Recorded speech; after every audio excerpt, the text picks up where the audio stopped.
Hallo, liebe Anti-Aging-Enthusiasten, willkommen.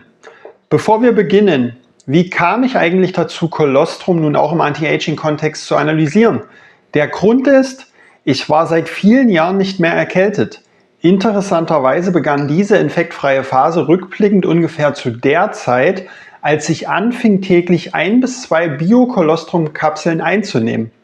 Die immunstärkenden Eigenschaften, die Kolostrum häufig zugeschrieben werden, schienen sich in meinem individuellen Einzelfall also tatsächlich zu bewahrheiten. Und genau hier liegt der Anti-Aging-Bezug. Weniger Atemwegsinfekte können erstens die Gesundheitsspanne verlängern, zweitens im höheren Alter das Risiko schwerer Infektfolgen und früherer Sterblichkeit senken, drittens wiederkehrenden Entzündungsstress reduzieren, viertens Training, Schlaf und Alltag stabiler halten und fünftens jene Immunabwehr unterstützen, die mit zunehmendem Alter schwächer wird. Deshalb wollte ich nun herausfinden, welche Befunde mit Anti-Aging-Bezug in der Humanforschung zu Kolostrum bisher wirklich existieren. Wie gewohnt beantworte ich in meiner neuen Videoserie 2 Fragen. Was ist über Rinderkolostrum bis Juli 2026 bekannt und was wissen wir immer noch nicht? Beginnen wir mit einem kurzen Steckbrief. Kolostrum vom Rind enthält unter anderem Immunglobuline, also Antikörper, Wachstumsfaktoren, antimikrobielle Proteine, Peptide, Vitamine und Mineralstoffe. Kolostrum ist demnach ein komplexes Naturprodukt aus mehr als 400 einzelnen Nähr- und Vitalstoffen, dessen Zusammensetzung je nach Herkunft und Verarbeitung schwanken kann. Kommen wir zur ersten Frage. Was ist bisher bekannt? Wichtig für die Nachvollziehbarkeit. Die Humanstudien arbeiteten nicht mit einer einheitlichen Dosis.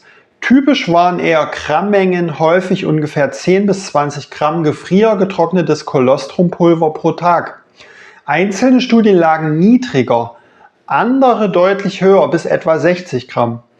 Klassische Kapselprodukte mit 1 bis 4 Pulverkapseln täglich liegen dagegen oft nur im Bereich von etwa 0,5 bis 2 Gramm. Viele Studienbefunde lassen sich deshalb nicht automatisch 1:1 auf normale Produktempfehlungen übertragen.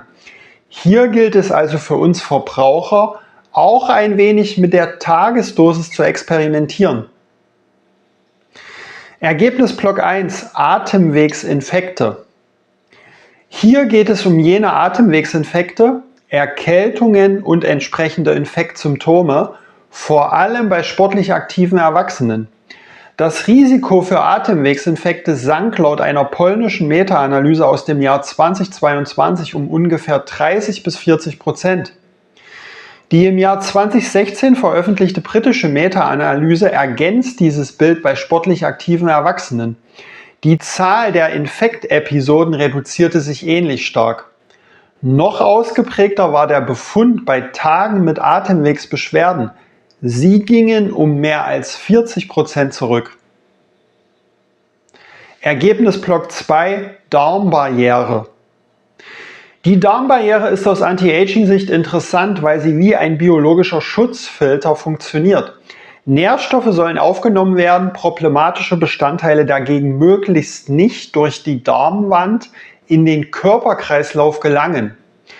Wird sie durch Stress, Hitze oder intensiven Sport vorübergehend durchlässiger, können bakterielle Bestandteile oder unverdaute Nahrungsbestandteile leichter mit dem Abwehrsystem in Kontakt kommen. Mögliche Folgen sind Entzündungsreize, Erschöpfung, Regenerationsprobleme und langfristige biologische Belastung. Bei Kolostrum wurde deshalb untersucht, ob es die Darmbarriere unter Beanspruchung stabilisieren kann. Eine andere polnische Übersichtsarbeit aus 2022 sowie eine iranische Meta-Analyse aus 2024 kamen zu einem ähnlichen Ergebnis. Die zentralen Messwerte für die Durchlässigkeit des Darms verbesserten sich insgesamt moderat, also ungefähr 10 bis 40%. Ergebnisblock 3: Sportliche Leistung und muskuläre Regeneration. Im Sportkontext wurde Kolostrum auf Sprintleistung, Sprungkraft, Zeitfahrleistung, Krafttests, Ausdauerwerte und Leistungsstabilität geprüft. Eine britische Sportreview aus dem Jahr 2021 und eine türkische Übersichtsarbeit von 2024 kamen dabei zu gemischten Resultaten. Einige Studien fanden kleine Vorteile, andere keinen Zusatznutzen. Wenn Leistungswerte profitierten, dann meist nur leicht, ungefähr um 1 bis 9%.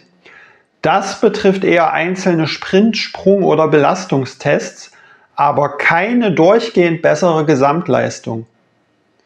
Bei der muskulären Regeneration geht es vor allem um Erholung und Leistungsstabilität nach intensiver körperlicher Anstrengung. Hier ergaben sich teilweise kleine Vorteile bei der Erholung und beim Schutz vor Leistungsabfall in intensiven Trainingsphasen. Ebenfalls ungefähr in einer Größenordnung von 1 bis 9%. Ergebnis Block 4: Körperzusammensetzung. Hierbei geht es vor allem um Körperfett, Fettmasse, Körpergewicht, BMI und Muskelmasse. Laut einer weiteren 2026 veröffentlichten polnischen Übersichtsarbeit waren die Befunde jedoch zu schwach und zu uneinheitlich, um für gesunde Erwachsene einen verlässlichen Nutzen von Kolostrum auf die Körperzusammensetzung abzuleiten. Was mir hier allerdings auch auffiel: In den ausgewerteten Humanstudien wurden sehr unterschiedliche Dosierungen und Protokolle benutzt.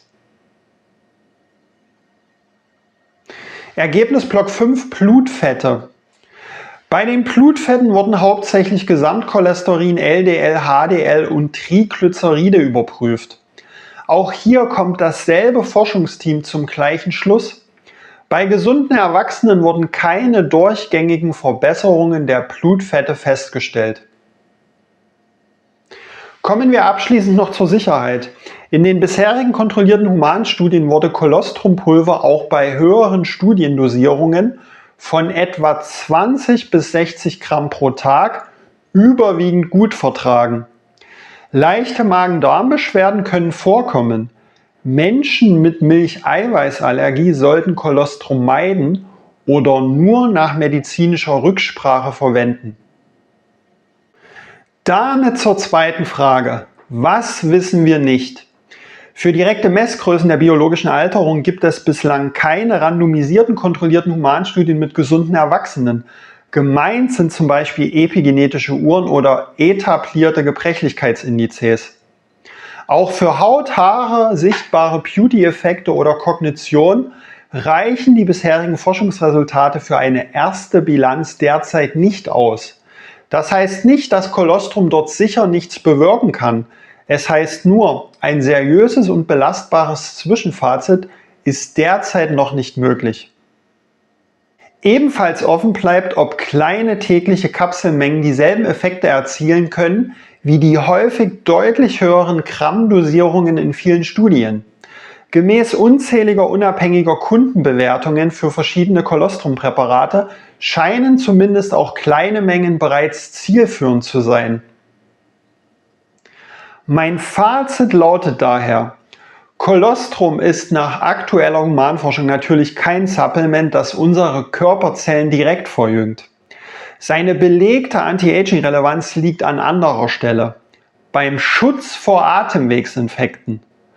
Gerade im höheren Alter sind Erkältungen und Virusinfekte heikle Belastungsproben für ein schwächer werdendes Immunsystem. Wer seltener solche Infekte entwickelt, reduziert potenziell Entzündungsstress, krankheitsbedingte Rückschritte, Komplikationen, Gebrechlichkeitsschübe und Risiken, die Gesundheitsspanne und Sterblichkeit beeinflussen können. Genau deshalb wiegt dieser Befund deutlich schwerer, als er zunächst wirkt. Die moderaten Ergebnisse zur Darmbarriere unter Belastung passen zusätzlich ins Anti-Aging-Profil, weil Stress, Hitze und intensive Bewegung die Darmwand auch im normalen Leben zu unserem Nachteil herausfordern können. Die kleinen Vorteile bei sportlicher Leistung und Regeneration sind nützliche Sekundärbefunde. In meinem ABC-Schema landet Kolostrum deshalb in Kategorie C, da vor allem der solide belegte Infektschutz im Alter eine hohe funktionelle Relevanz hat. Das dazugehörige Merkblatt mit den 5 Regeln für einen erfolgreichen Selbsttest findet ihr wie gewohnt verlinkt in der Videobeschreibung. Wenn du spezielle Fragen zu Colostrum hast, dann gerne her damit. Ich bedanke mich fürs Interesse und Vertrauen und freue mich auf deine Gedanken und eigenen Erfahrungen zur Erstmilch von Rindern. In diesem Sinne, let's get younger, not older, and have a nice day!